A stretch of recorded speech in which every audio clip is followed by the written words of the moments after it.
They don't want you manufacturing or selling over a state line, to make it a federal offense. And what happens, so it's not a state's, they have that law, but they chose not to enforce it. Talk about what John Ashcroft's operation has done to you and your family. Well, it disrupted my life. I was going along, I was making close to $250,000 a year just doing stand-up. So that income was taken off my life. I made some good money with the 70s show, that 70s show. That was eliminated. I lost a couple of movies. All in all, I lost, maybe, and then the business itself. I'm down about $5 million, thanks to this war on drugs, and but I'll make it up. But it's not about money for me anymore, and everything that's happened to me has been very positive, and I've got myself realigned spiritually, and I've discovered a lot of qualities about myself and about especially my age. Even though I'll still be doing the Cheech and Chong movies, I'm going to be very active in helping people. Like I know the proper way to approach kids to keep them from becoming potheads. At least the ones that shouldn't be. There are certain segments of our society that will do whatever they're going to do regardless of what you do. But there's also a big herd of sheep out there that need to be led. And I know the proper way to do it, because I don't think that pot is good for kids. I don't think smoking anything is good for kids, period. And I think kids need a direction, and not only kids, but young adults, like my son, for instance, when he had the pipe company, he was just on the pipe making money, but the minute I got busted, he went back to school, and he's enjoying this vast sea of knowledge and opportunity that he shut away before. How do you think them doing this to you is going to actually, in the long run, kind of backfire on the government? Well, they put a writer in jail. I'm a writer, and I remember things. And just like Up in Smoke has been around for 20 years, I imagine this next movie will be around for even longer. And I imagine that the stories that I've gotten in here and my outlook, the sobering stories, the kind of corruption that is going on in society, total corruption, and it's going to be exposed, and I'm going to do my best to make people aware of what the threats really are. Tell me about the prosecutors convincing your lawyer for you to kind of keep your mouth shut before all this happened, or you could have gone on to more talk shows, been on the cover of a bunch of magazines, instead of kind of kept a lid on it, and maybe that wasn't the right thing. Well, I think what happened, I think that was the difference. The most they could give me was a year. Okay. Had I run my mouth, I would have got a year in prison. But by keeping quiet, they had to give me, the 9 months. I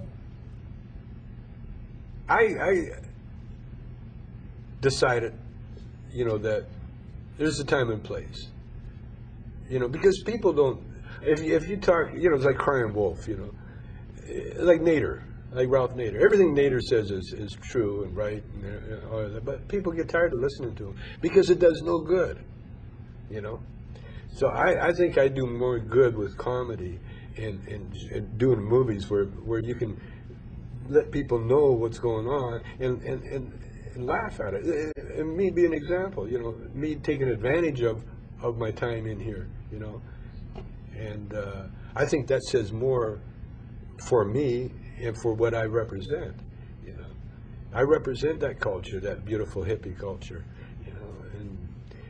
and it's not. I never started them. I'm just a segment, a tiny segment of them. There's millions of us out there, but we're not violent, And if there's going to be any kind of violence involved, we'll disappear, we fade away. We don't want confrontation. We don't talk want about that. how the drug war basically puts a lot of non-violent people in jail and a lot of violent people. Well, they do. The drug war, they purposely look for. It's like they recruit nonviolent people. That's why this pot thing is perfect. We got some of the best gardens I've ever seen in California, in horticulture there, thanks to the pot growers. There's so many pot growers. They know how to grow plants. Pot's just another plant. We got compost heaps. We got every kind of vegetable. I mean, it's a paradise out there. I'm really thinking of going back to Canada. Well, if Bush gets reelected, I definitely will be going back to Canada. I think Canada is going to be overflowing if Bush gets reelected. What about the fact that it's coming out that Kerry and Bush are both like fraternity brothers or cousins? They're trying to discredit Kerry. They're trying their best to discredit Kerry. You see, the problem is here, folks, is that if Bush doesn't get reelected, there's a lot of people facing indictments. There's a lot of legal stuff that's going to be uncovered, and there's a lot of people that are very, very frightened for their empires too, because he dismantled, the conflict of interest. You can have as many TV stations as you want. You can own anything you want, and if they're trying to discredit Senator Kerry, who, in my estimation, should be the next president, simply because he wants a job. One of the things they talked bad about him, they said that he's always wanted to be president. Like that's a bad thing, as opposed to a Bush who never wanted to be president. He just wanted to be a playboy and own a Major League Baseball team, sit in the owner's box and party. And now we got a guy, Senator Kerry, who wants to be president. And as far as him joining that club, don't hold that against him, man. Just because there's, one nut in that whole apple, that whole barrel. I see Senator Kerry as being the next Bill Clinton, as far as prosperity. And see, the problem with the Bush administration is that they don't listen. They don't listen to their own advisors.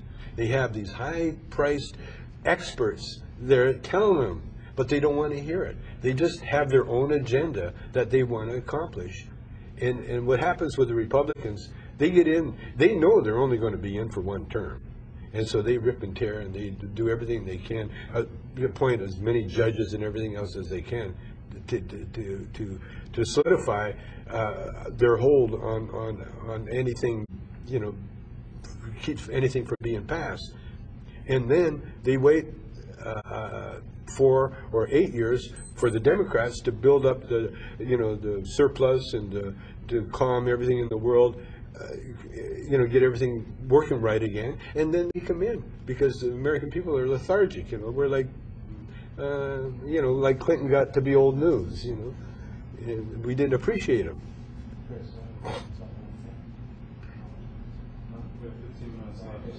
Okay, so well, what about the fact that everybody thought Clinton was this great guy, but meanwhile his drug czar Barry McCaffrey that he hired was pretty much a nightmare. This guy went out and kicked him. I know nothing happened to you back then, but Barry McCaffrey, the drug czar under Clinton, was. Well, he had there's only certain things Clinton could do. Bill Clinton, only certain things that Carter could do. Carter was a pro-pot advocate. Since we've started the war in Iraq or in Afghanistan, the opium production was skyrocketed in Americans. Oh, there again, it was like, the Taliban, even though they were, tough on their own people, especially the women, they stopped. It was the DEA's dream, you would think, that they totally stopped the opium production in Afghanistan. There was no opium, no heroin being grown in Afghanistan. But as soon as the Americans bombed and got rid of the Taliban and installed the Afghani government, magically those more production in opium and poppies than ever before. it's got to tell you something. Okay, this is the guy that's been talking to me all this time. Hi, this is Kevin Booth with SCP, and we're here with Tommy Chong at the Taft Federal Corrections Facility, and I hope you enjoy our little show. All right, man. Okay. Right. Am I free to go now? Oh. Get out of here. Thank you.